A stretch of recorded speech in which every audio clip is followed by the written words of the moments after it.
Hello Scouts, it's Mr. Kukler, and I've got my preheated cast iron pie iron here. Got it on a metal surface that's not going to get damaged from the heat of this cast iron that's just been on that fire. And I'm gonna make an unbelievable treat right now. I know it sounds like I'm bragging, but who doesn't like a chocolate eclair? And we're gonna make a chocolate eclair using semi-sweet chocolate chips. I'm using the mini ones here.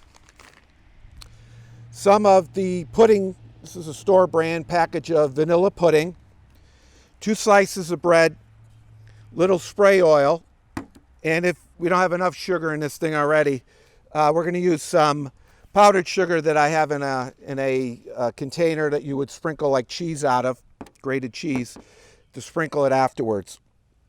It really doesn't get much simpler, this. The original time that I used to do this early on with Scouts and in some other presentations I've done, we used to use this store-bought frosting, and we would smooth this on the outside. And although that looks delicious, it absolutely makes a mess. So by putting the chocolate chips on the inside, we found that it just helps with this whole process of keeping it clean and easy and not making a mess. So as I mentioned, I preheated this for a couple minutes, flipped it over on each side. I'm going to spray the inside with some canola oil. You could smooth mayonnaise on your bread if you wanted to, the side that goes out, but we're going to do it this way. I'm going to use about half of the container of this store-bought pudding. Need to have a spoon ready to do that. So this is just a little bit, just about a heaping tablespoon. You'll be able to tell from the inside of the container when you've gone halfway in there. It's going to flop over, I just know it is. Then I'm going to take my chocolate chips.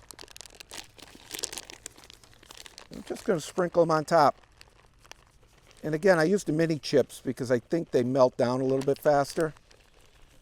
And give it a nice coating. I have to admit, I love chocolate.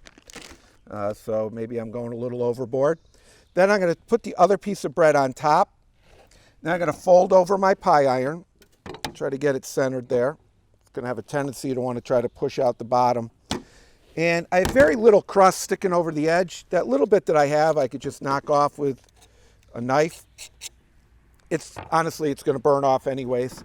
And then what I'm going to do is I've got some coals off to the side here that I moved from my fire. My heat source is on the side. Remember, my pie iron is preheated, so this is going to cook really fast. The important thing to do is to flip this more frequently than not. What you don't want to do is find out that it's burnt. And one of the ways to prevent that, or try to prevent that from happening, is to look periodically. Now remember, if I was starting with a coal pie iron, I was the first Scout to use it. We didn't think of preheating it. It's going to take a fair amount longer to cook the first item. But the next Scout to use that pie iron, it's going to cook a lot faster. Unlike a Dutch oven where you lift the lid and all the heat escapes, you've basically filled that cavity with all the ingredients that are in here. So you don't have that issue, and you'll be able to check it more frequently, unlike doing your Dutch oven cooking. I'm going to take a quick look just to, you can see that is already starting to brown up in that short amount of time. Think about the fact that we are not, quote unquote, cooking anything. Although we're toasting the bread, we're trying to melt that cheese, heat up that chocolate pudding, and have a delicious treat. So that was on a little bit longer on the bottom. I'm just going to check. It's not toasting up yet, but we're not burnt yet. And that's my ultimate goal here.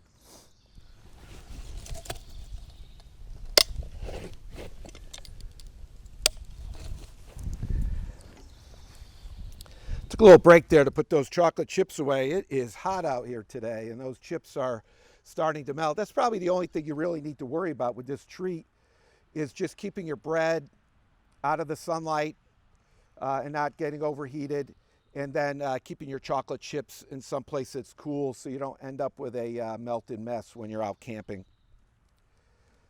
So I just checked. I know the top side here is perfect. And I'm going to get that bottom side following my directions, I'll take a look, and that needs a little bit more, but you can see that top is gorgeous. Now, when you're cooking with a Patrol, you don't need to have everybody have a pie iron. This is literally taking about 5 minutes to cook. And as I mentioned, with those pie irons heated, it's going to just keep going and cooking fast each step along the way. So if you had a Patrol of 8 scouts, you could easily do it with 3 or 4 pie irons. Or if you're patient, you're just sitting out around the campfire, maybe just 2 or 3. You don't need a lot to be able to do this. The cast iron ones are more resilient. They're not going to melt, and they're a little more forgiving. And you just take a look. This is turning out great. So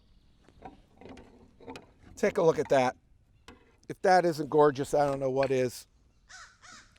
So that is our chocolate eclair. I know it just looks like a toasted cheese sandwich because we hid the chocolate for the reasons we talked about.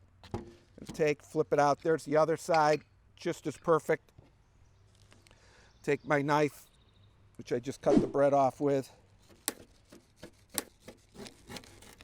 Make it a little char on the edge there. This basically, the pie iron takes and forms it like a Hot Pocket where it seals those edges. But look at that. Look at that. I'll flip it over so as it oozes down, you'll be able to get the joy of the chocolate too. So here's a great treat. Try to think outside the box. Maybe this is great around the campfire at the end of the day, but get out there and have some fun. Maybe enjoy a chocolate eclair.